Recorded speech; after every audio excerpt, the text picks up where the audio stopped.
Welcome to another In the Mood to Scrap video, presented by Two Peas in a Bucket. My name is Janna Werner, and today's layout is about chalkboard, hearts, and fall. I am a huge chalkboard fan, and I really like adding the paint onto scrapbooking pages and to apply my journaling on it. It's a fantastic effect and it looks very beautiful. Instead of creating a page with a very autumn-like color scheme like orange and browns, I decided to come up with a very classical one, which is in this case black, gold, pink and mint. I started by placing my photo on white cardstock, and I'm using the structured side of the cardstock. Sometimes I turn it around, but in this case I wanted the structure. In the first step I'm applying spray, and this is October Afternoon, and the yellow one is from Heidi Swapp. And I put the spray in a diagonal line onto the page to create more movement. I used two colors to let it appear lighter and a bit happier and more playful. The spray can just dry, or you can use a heat gun to dry the page, but then the paper might get a bit wavy from the heat. You could also use a paper towel to wipe off the excess. Now I want to add hearts, and I'm using a stencil by Heidi Swapp. I'm marking where I want my photo to be later, so I know where exactly I need to place the hearts now, and I'm using modeling paste for this. I'm using white modeling paste, but you could also use spray to create a colored modeling paste, or maybe acrylic paints, whatever you like. And you see that I'm hesitating a bit, and accidentally I dropped the modeling paste on the stencil, and then I thought, well, okay, who cares? So I just kept on adding the modeling paste, and I didn't care about my marks from the photo anymore. But I knew where I want the photo to be, so I will spread the modeling paste all over the page so I can be sure that I will see the hearts in the end. The more modeling paste you apply, the thicker the image will be and the longer it takes until everything has dried. So I just put the white cardstock aside and cut my papers already, and now everything is dry. This is really important because otherwise you might smash the modeling paste all over the white cardstock and you just destroy it, and that would be very sad because it looks very nice. So be sure it's dry. And what I do when I use my heat gun to dry modeling paste, I heat the modeling paste from one side and from the back side. So I try to avoid the waves. It doesn't always happen, but sometimes it helps. As you can see, I still have a bit of waves in the paper. Then I start applying papers and embellishments, and I don't glue anything down yet because I know I will keep moving things around and exchange things and so on. This is a printable from Banana Fish Studios. It's an October printable, and you can purchase them at Two Peas in a Bucket. They are fantastic printables and cut files. You really need to check them out. This one as well is from October's printables by Banana Fish Studios, and I want to place it on the bottom right. I just want to have this look like, you know, from a jeans, the label that you have on the pocket.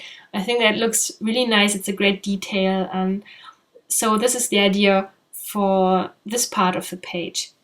I don't want to add too many layers behind my photo because I want to focus on the embellishments. But I'm going to add just 2 or 3 papers and a printable. And what I forgot to say is that I printed the printables on vellum. And you can also use any kind of colored cardstock or just plain white cardstock.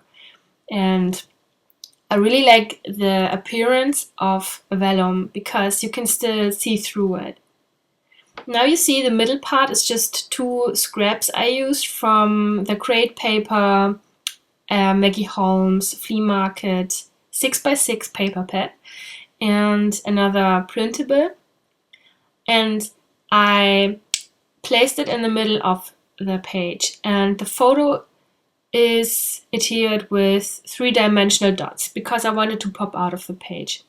I like bending the edges of the paper, and I'm using my scissor to cut into the paper because that lets it appear a bit, it has a more used look, and it's kind of, just a little bit shabby, I would say, because it's with a thread from the sewing machine and then those cuts. It looks used and old, and I really like that. If you don't like it, just don't cut into the paper, but I would always suggest to bend the edges of the paper a bit to create more dimension on your page.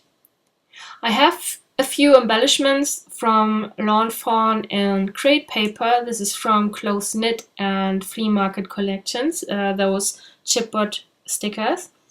And I'm just trying out a few different things. This is not what it looks like in the end, if you remember the photo from the beginning. But I think it's important to try out a few embellishments and to see if they fit together and if it fits the theme. And sometimes you have very beautiful embellishments, and well, at least I put them all on my page and then I realize, oh well, I love them all, but they just don't go together very well. Now that I have finished my embellishment cluster on the right side of the photo, I want to apply my handwritten journaling. And I have two parts where I want to add the journaling, on the bottom right and on the top left. And on the bottom right, I want to have a chalkboard background for the journaling. I use masking tape to create a very nice and clean edge for the chalkboard area. And I apply the chalkboard paint with a brush, and I am repeating this process 2 or 3 times. It depends a bit on how intense the chalkboard is when you apply it. But to create a very nice and black area with chalkboard, you probably need to apply it more than once. I used my heat gun to dry the paint, and now when I pull off the masking tape, you can see it's a very nice and clean edge.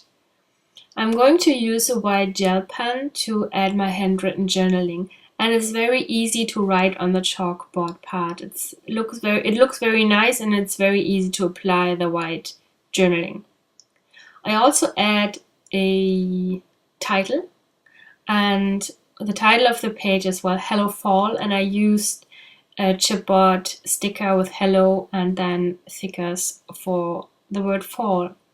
And to emphasize the top left, I'm just doing the contrary to what I did on the bottom right. Now I have white background and black journaling, and here I have a black background and white journaling. And easy as that, I'm done with the page. The longest part is just waiting to let things dry, actually. This is a page that can be created very fast. And as I said before, the color scheme is very classical, and you can add it to any kind of theme that you would like to scrap with. And here's my challenge for you this week. Create a fall-related scrapbooking page and use either the color scheme of this mood board or add chalkboard and heart embellishments to the page. Or just do everything. I hope you enjoyed today's videos, and I'll see you soon. Bye bye.